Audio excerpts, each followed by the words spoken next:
Vous possédez un iPhone et vous souhaitez télécharger l'application Predis TLE. Pour cela, il faut vous rendre sur l'application App Store,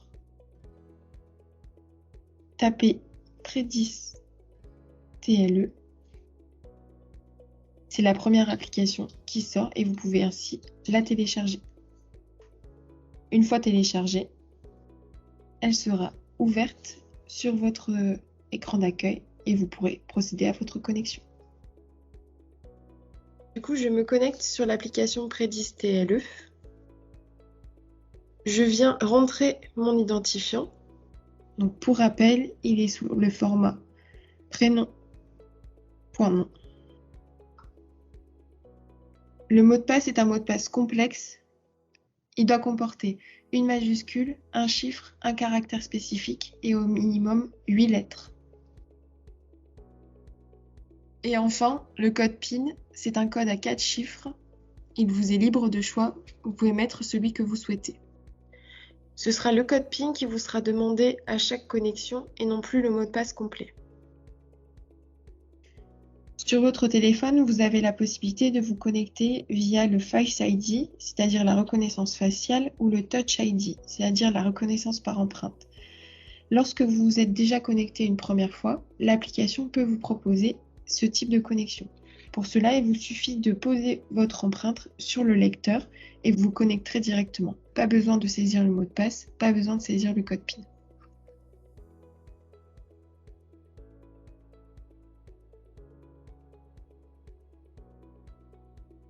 Une fois connecté, vous allez arriver sur l'espace de sélection du profil. Predis TLE, donc Predis Téléexpertise en dermatologie, a une partie plaie et une partie tumeur. Ici, nous allons vous montrer un exemple de demande de téléexpertise tumeur. Donc je clique sur la tumeur. Au niveau de l'onglet dossier, s'affiche l'ensemble de mes dossiers.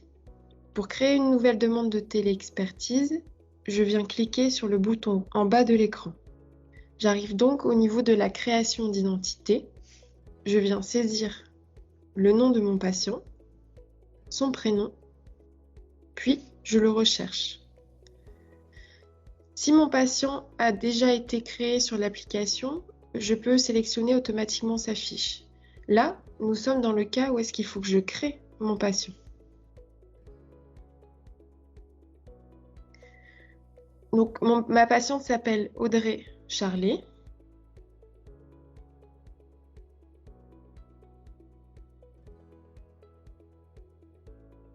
Je viens de la créer. Là, on arrive au niveau du consentement. Donc, ma patiente a consenti à réaliser l'acte de téléexpertise.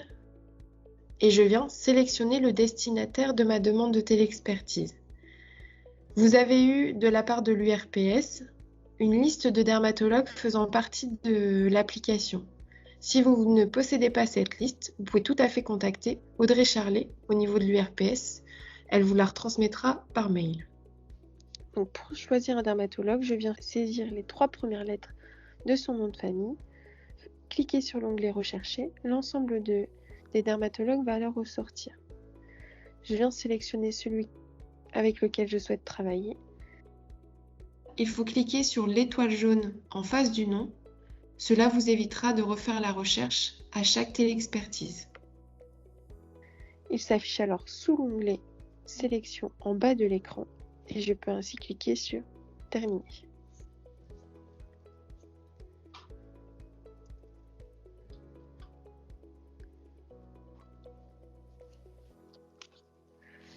Une fois le dermatologue sélectionné, j'arrive dans ce qu'on appelle le formulaire de demande de téléexpertise.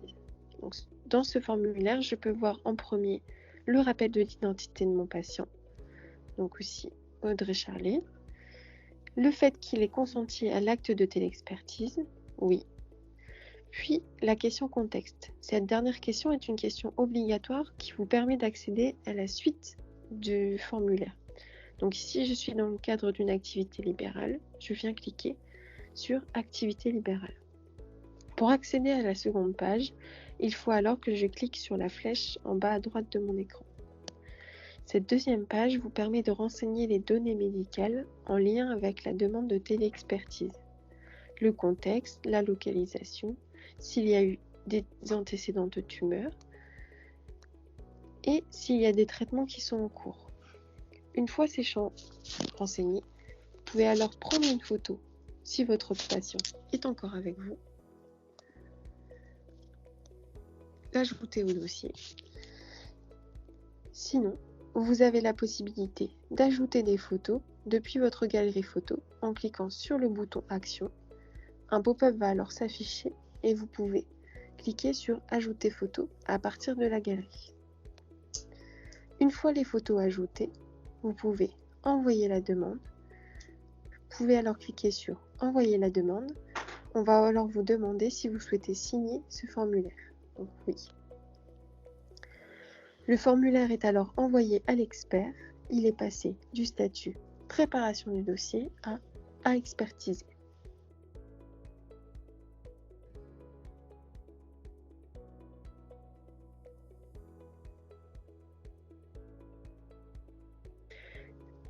Une fois la demande de téléexpertise faite, vous avez un doute sur le dermatologue que vous avez sélectionné. Pour le vérifier, vous pouvez cliquer sur les 3 points à la verticale au bout de la ligne devant le nom de votre patient. Un pop-up va alors s'afficher, vous pouvez cliquer sur Modifier les destinataires. Vous allez arriver dans l'onglet de sélection. Sous l'onglet sélection, il faut donc vérifier que vous êtes bien présent en tant que destinataire de la demande et créateur de la demande de téléexpertise et que le dermatologue que vous avez sélectionné, ici un dermatologue de test, est bien présent. Si c'est le cas, vous pouvez cliquer sur Terminer et voilà, c'est vérifié.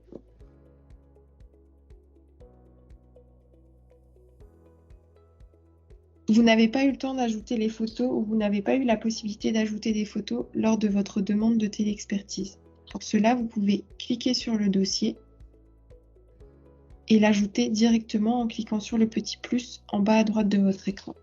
Un menu va alors s'afficher, vous pouvez prendre la photo en direct, ajouter à partir de votre galerie photo. Donc moi ici, je vais venir la chercher au niveau de ma galerie photo. Je sélectionne ma photo, je la valide et elle va ainsi être ajoutée à ma demande de téléexpertise. Vous pouvez donc la voir le 9 décembre à 10h40. C'est la photo que je viens d'ajouter.